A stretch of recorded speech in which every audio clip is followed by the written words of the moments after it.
মহারাজ, এছাড়া যে আর কোনো উপায় ছিল না। আর তাছাড়া রাজকুমার তো আমাদেরই সন্তান।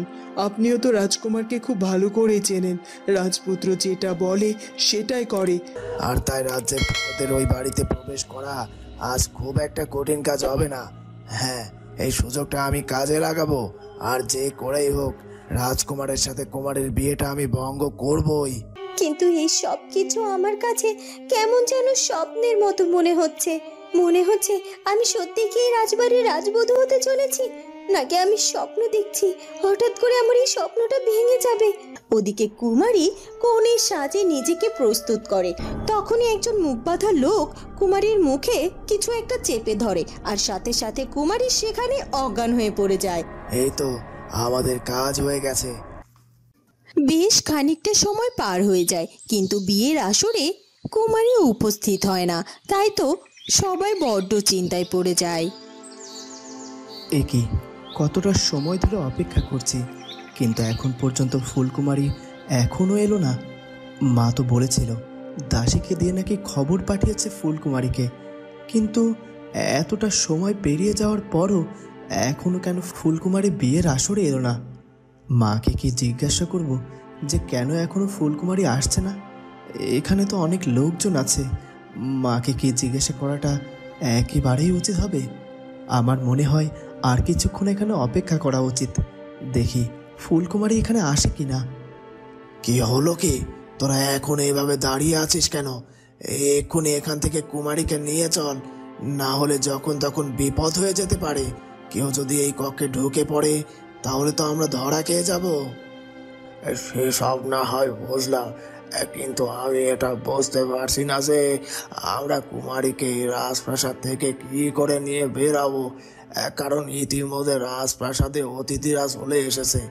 রাজপ্রাসাদের প্রতিটা জায়গায় লোকজন যেন ছড়িয়ে পড়েছে, আর আমরা কুমারীকে নিয়ে যাওয়ার সময় যদি কোনোভাবে তাদের হাতে ধরা খেয়ে যায়।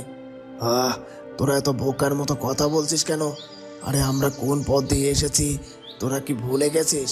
এই রাজপ্রাসাদের যে গুরুত্বপূর্ণ পথ আছে ওই পথ দিয়েই আমরা এসেছি।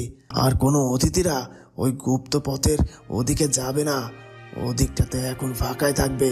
আর তাছাড়া সবাই এখন বিয়ের মণ্ডপে। আর তাই তো বলছি, সময় নষ্ট না করে এক্ষুনি কুমারীকে যত তাড়াতাড়ি সম্ভব আমাদেরকে এই কক্ষ থেকে বের করতে হবে।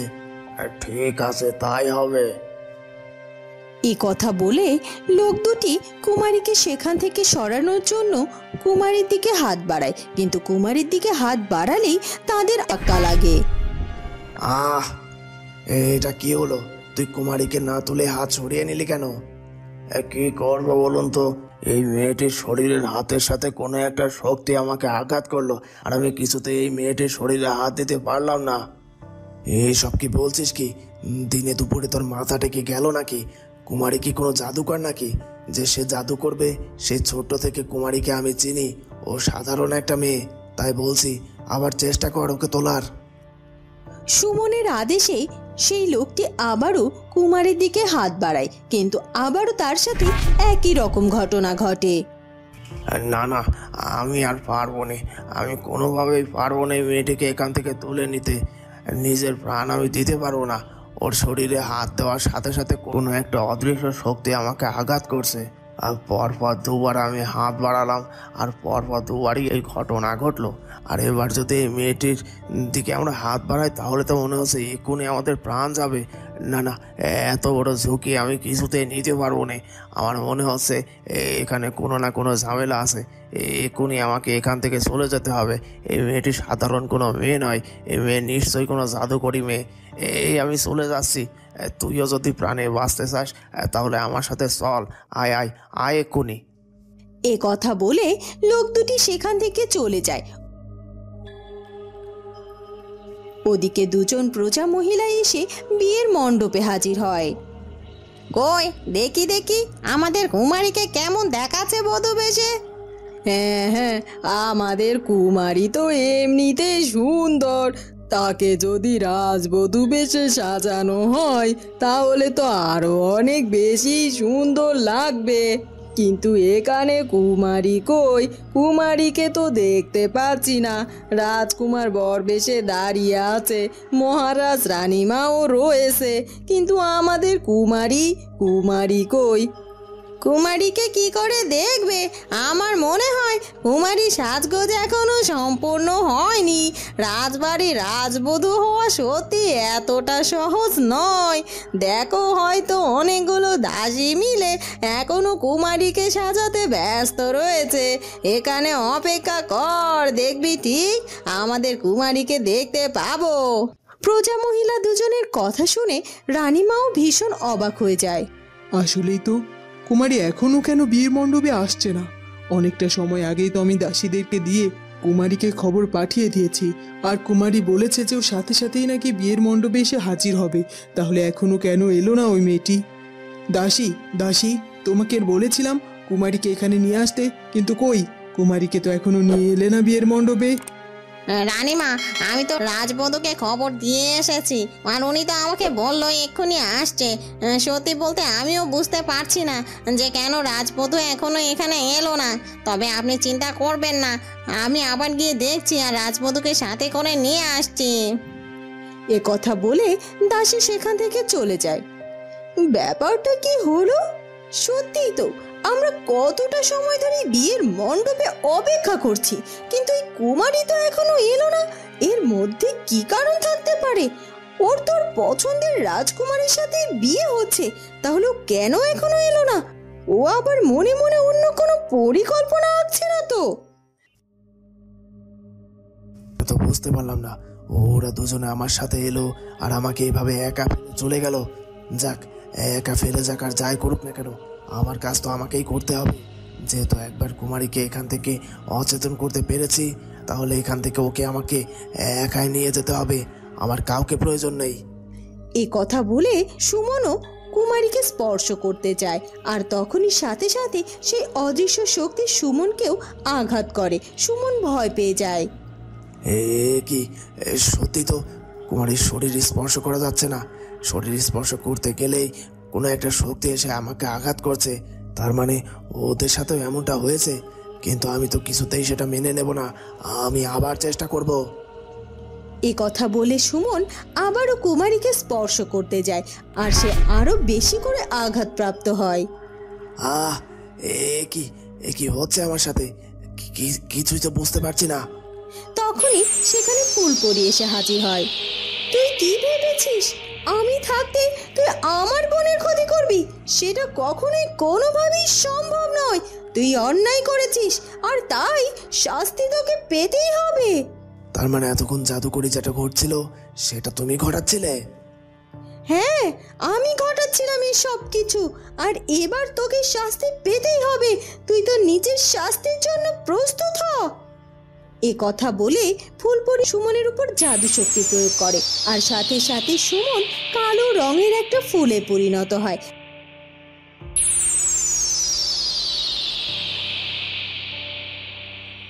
এরপর ফুলপরি আর একটু দেরি না করে কুমারীকে সুস্থ করে তোলে।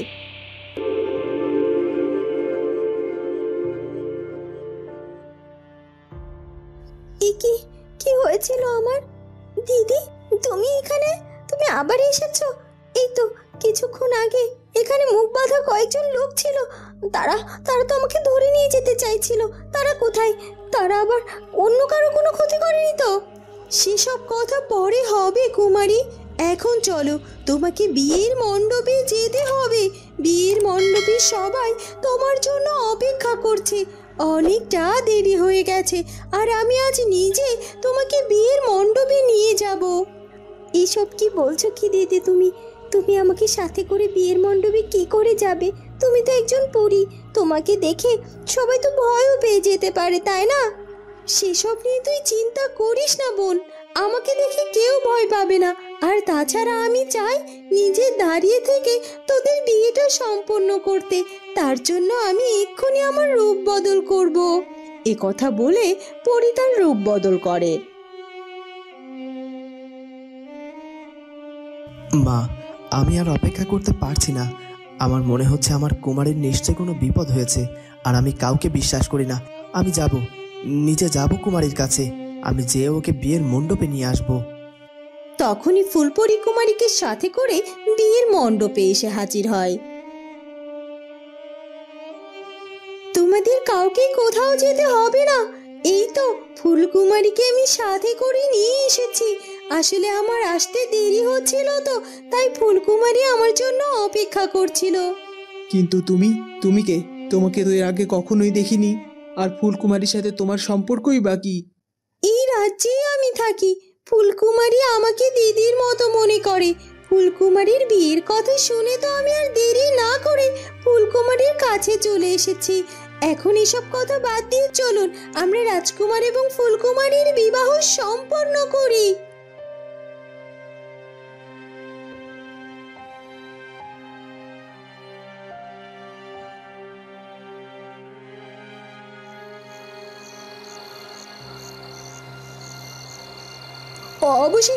অবশেষে রাজকুমারীর সাথে ওই মেয়েটার বিয়ে হয়ে গেল। কিচ্ছু করতে পারলাম না আমি। মহারাজার রানীমা নিজে দাঁড়িয়ে থেকে নিজের ইচ্ছায় রাজকুমারীর সাথে ওই মেয়েটার বিবাহ দিয়ে দিল আর আমাকে ছুঁড়ে ফেলে দিল। আর এটা আমাকে সহ্য করতে হচ্ছে। কিন্তু কি করে আমি সহ্য করব? আমি যে আর পারছি না। তখনই মন্ত্রী সেখানে এসে হাজির হয়। কি হলো কি মা, এই রাতের বেলা তুই এখানে একা একা দাঁড়িয়ে কি করছিস? কক্ষে চল মা।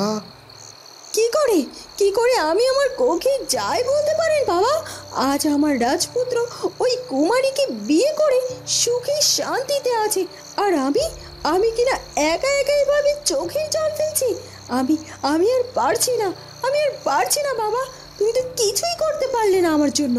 তুমি তো বলেছিলে রানীমা এবং মহারাজের সাথে কথা বলেই বিয়েটা আটকাবে তুমি, কিন্তু সেটা তো হলোই না। উল্টে তুমি আমাকে বুঝিয়ে শুনে ওই বিয়ের অনুষ্ঠান পর্যন্ত নিয়ে গেলে। কেন বাবা বলো, কেন তুমি আমাকে এত বড় আঘাত দিলে? মা উর্মি, তুই কি ভেবেছিলি এত সহজে আমি সবটা মেনে নিয়েছি? না, এত সহজে আমি সবটা মানিনি। তুই একটু অপেক্ষা কর। কেন আমি রাজকুমার আর ওই মেয়েটির বিবাহ মেনে নিয়েছি? তুই কি মনে করেছিস মহারাজ আর রানীমা সহজে ওই মেয়েকে রাজপ্রাসাদের রাজপুত্র হিসেবে মেনে নিয়েছে? না মা, এর মধ্যে অনেক বড় একটা বিষয় আছে, সেটা আমি তোকে পরে বলবো। এখন শোন, তুই চিন্তা করিস না। রাজকুমারের রাজবধূ যদি কেউ হয় সেটা হবে তুই, এইটুকু জেনে রাখ। কি বলছো কি বাবা? আমি তো তোমার কথা কিছুই বুঝতে পারছি না। বুঝতে পারছি, আমি সবটা বুঝতে পারছি। শুধুমাত্র কয়েকটা দিন পার হতে দে মা।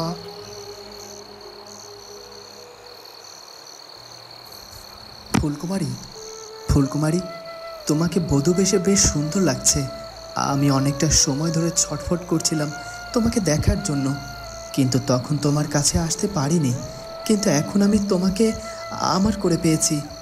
ফুলকুমারী, এখন থেকে তুমি আমার স্ত্রী।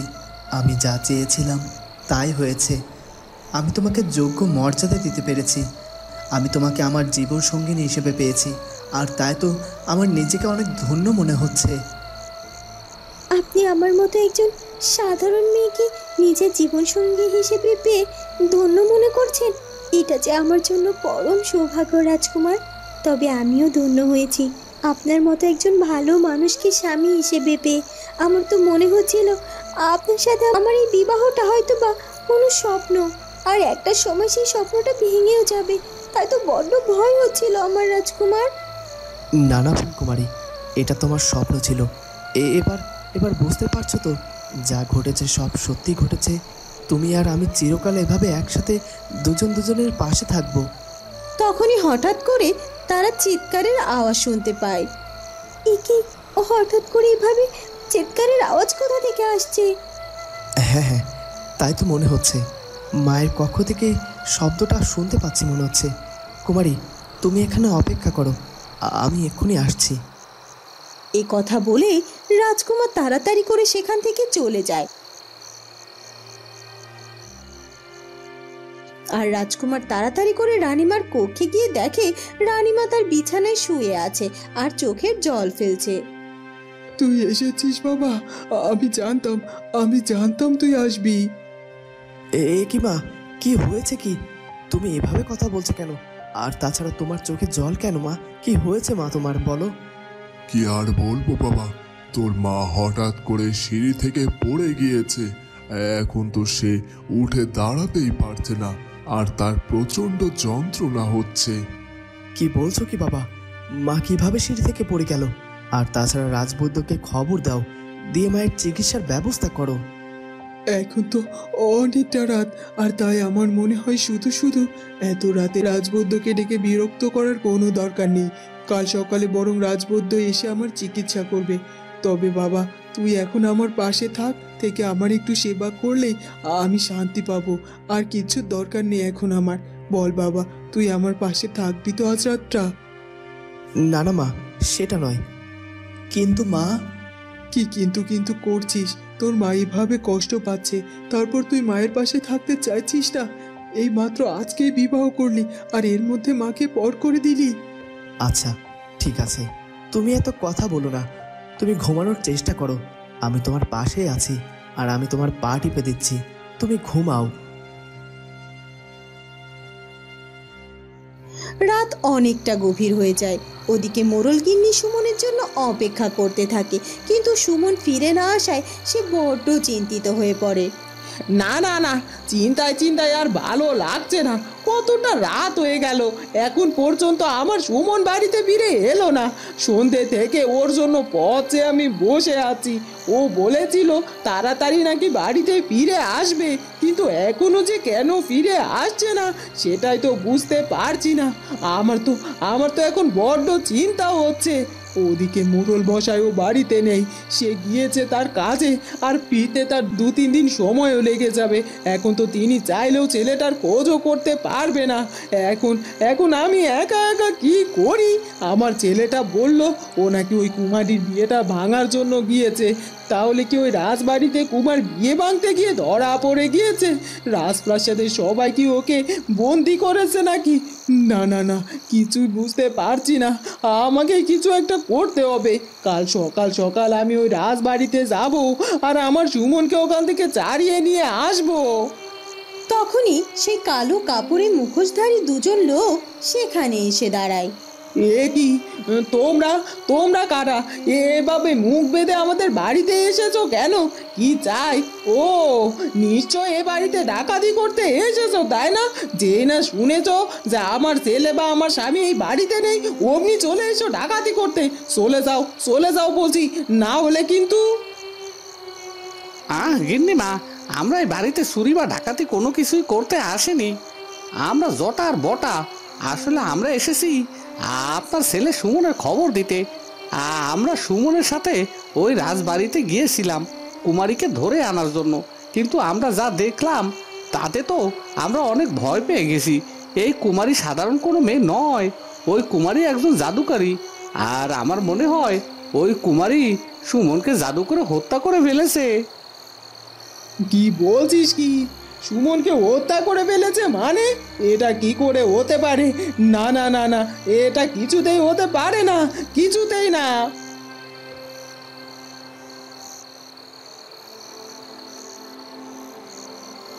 ওদিকে কুমারী অনেকটা সময় ধরে রাজকুমারের জন্য অপেক্ষা করতে থাকে, কিন্তু তখনও রাজকুমার তার কক্ষে না আসায় কুমারী ভীষণ মন খারাপ করে, আর সে বারান্দায় গিয়ে দাঁড়িয়ে থাকে।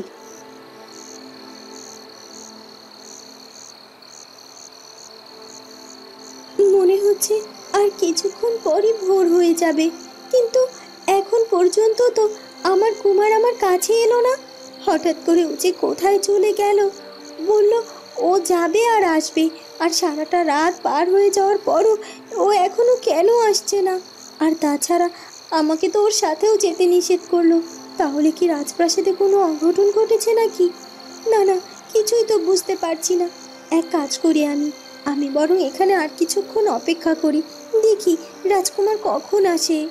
এ কথা বলে কুমারী বারান্দায় দাঁড়িয়ে দাঁড়িয়ে অপেক্ষা করতে থাকে, কিন্তু অনেকটা সময় পেরিয়ে যাওয়ার পরও রাজকুমার সেখানে আসে না। সকাল হয়ে যায়।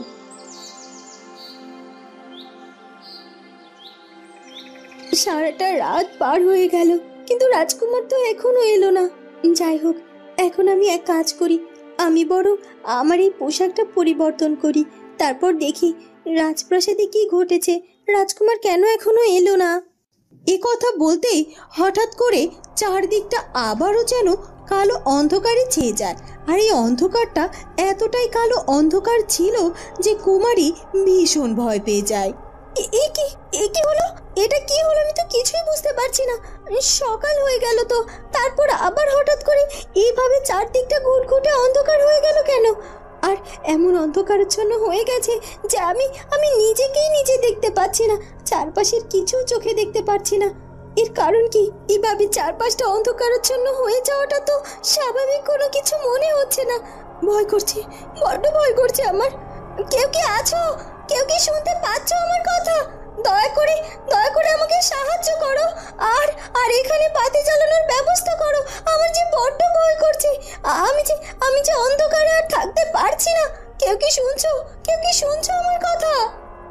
বন্ধুরা, হঠাৎ করে চারদিকটা এভাবে অন্ধকারাচ্ছন্ন হয়ে যাওয়ার কারণ কি সেটা জানবো আমরা ফুলকুমারী গল্পের পরবর্তী পর্বে। আর আমাদের আজকের পর্বটি ভালো লাগলে অবশ্যই আমাদের চ্যানেলটিকে সাবস্ক্রাইব করে আমাদের পাশেই থাকো। দেখা হবে নতুন পর্বে। ধন্যবাদ।